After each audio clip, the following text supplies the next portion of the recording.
Hey folks, Crazy Climber 80 here again, and we're going to look at another Versus game in the Nintendo Arcade Versus Cabinet library. This one is a sequel to the incredibly popular vertically scrolling shoot 'em up by Namco in 1982, which was Xevious, and this is Super Xevious, or should I say Versus Super Xevious. That is the cover for the Famicom version. And Namco called themselves Namcot for their Famicom releases. But this was created by Namco in 1986, 4 years after Xevious. And the main differences are that you can warp to other areas, which gives you like a 5,000 point bonus, I think. And you can collect power-ups. There are some different enemies, but the gist of bombing and shooting is largely similar from Xevious. I liked Xevious a hell of a lot when it came out. It was pretty cool. I was never any good at it, but I'm not so crazy about this version.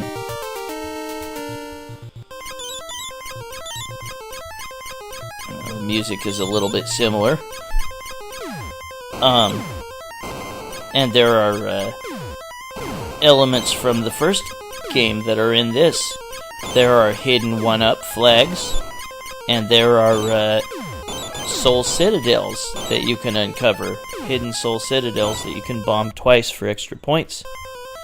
And there is one warp gate that I uncovered, and there's a glitch with one of the clouds. There's half of a cloud.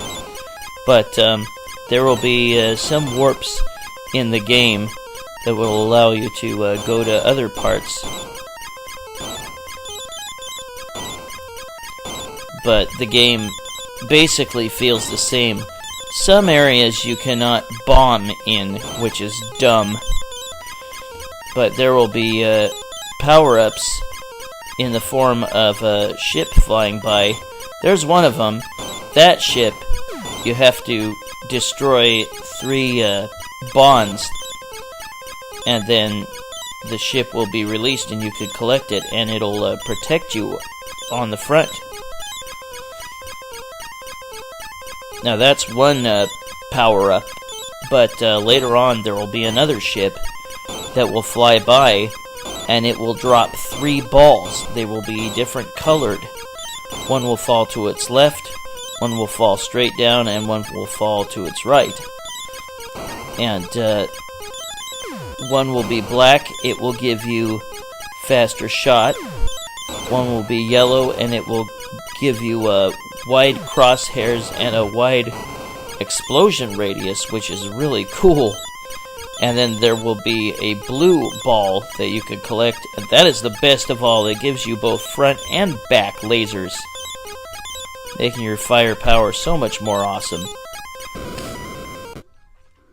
Oops. I had never heard of this in arcades, and I think it was just a Japan release.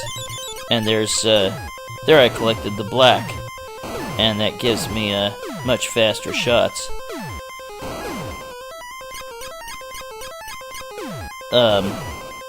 This is called like Super Xevious Gump or something. The name Gump is in there, which of course makes me think of the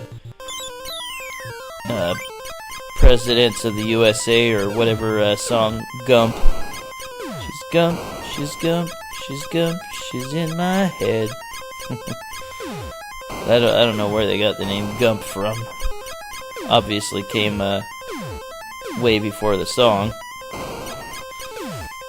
But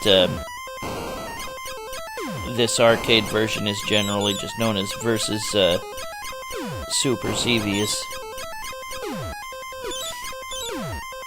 Yeah, I definitely prefer the original. The music when you reach the high score list is really quite awesome for 1982. And there is the Andor Genesis from Xevious, the original, and you get to fly inside it, which is pretty cool. There is an end to each area that you go to, but some of them it just takes forever to get to the end to. It just seems interminable, which makes it really hard to stay interested in this game. But I collected the wide crosshairs power-up, and that has a wider explosion radius, so it's really quite cool. I like that, but the best power-up of all is the front and back lasers. You can shoot enemies behind you.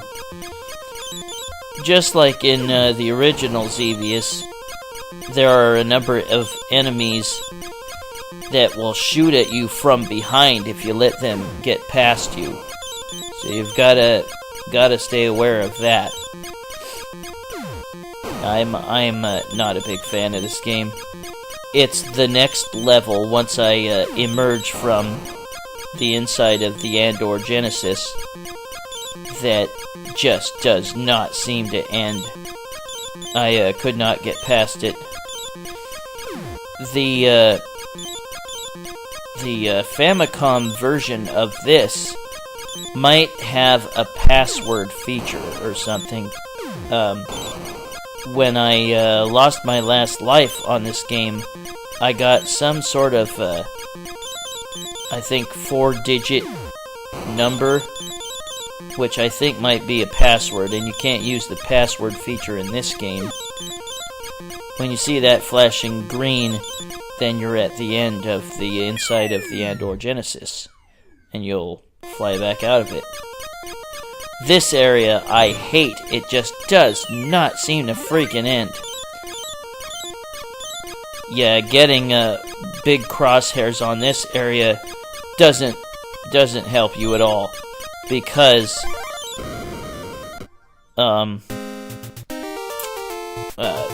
this level does not let you use bombs, which is incredibly lame. Yeah, this area just does not seem to want to end at all. This is where I just kind of say, okay, I don't really like this game. You can fly through those little areas that go through that pyramid, and you might be able to pick up some points doing that.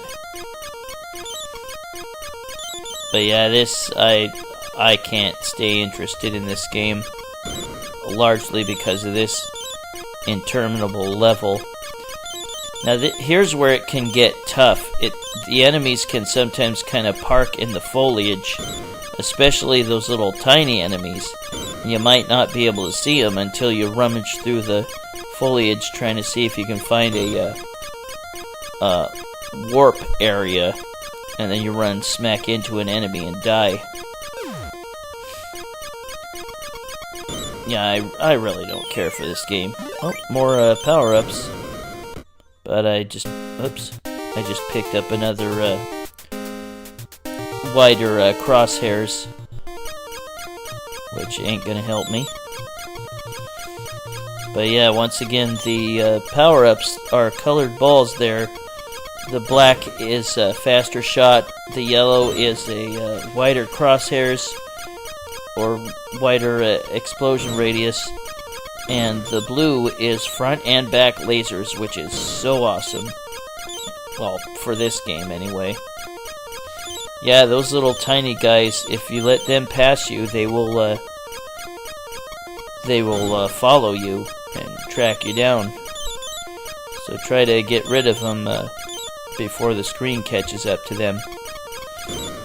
Don't run smack into that building there. You will die. But yeah, this level just does not want to end. Later on in the game, I think you can face the pyramids. Oh, I didn't think I got any power-ups there. Not the pyramids, but the Nazca lines, which were in Mexico, I believe, and had like a phoenix over a field or something. That I think is in this game later on, but I never got to it. I was not ready for those guys. See, there's my 4-digit number.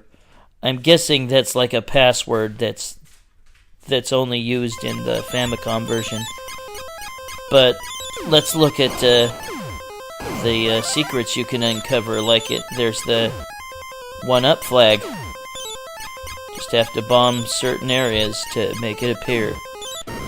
And we'll also look at the Sol Citadel, and there's one right in that little enclosed area there. And now here is the two-way shot, front and back. I love that. So awesome. But that is Super Xevious, or Versus Super Xevious by Namco in 1986. Well, this is Crazy Climb Radio saying thanks for watching Versus Super Xevious by Namco in 1986 for the Nintendo Versus Arcade cabinet. I will catch you folks later with another Versus game. Have a good one, folks. Bye-bye.